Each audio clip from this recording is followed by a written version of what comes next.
Chers collègues, 50 milliards. 50 milliards, c'est le nombre d'objets connectés qu'il y aura en 2020. L'enjeu de la protection des données est crucial. La question peut se poser, s'agissant des données qui sont transmises par certains objets connectés, comme ceux que nous avons tous dans notre poche, qui ne sont pas des dispositifs médicaux. Ces informations ne renseignent pas directement sur l'état de santé d'une personne, mais il est toujours possible d'en déduire des indications relatives à la santé. Il m'apparaît donc que le nouveau cadre juridique élève le degré de protection des citoyens en la matière. Tout d'abord, commencer par rappeler que la transmission des données personnelles via les objets connectés ou autres repose sur le principe du consentement.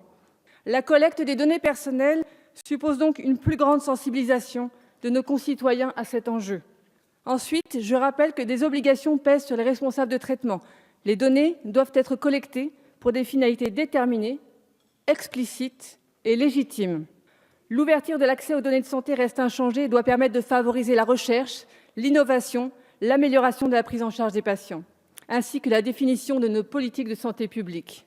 Ce projet de loi est une réponse en totale adéquation au contexte dans lequel nous nous trouvons, celui d'un perpétuel changement et d'un développement exponentiel des données de santé, en particulier des données en général.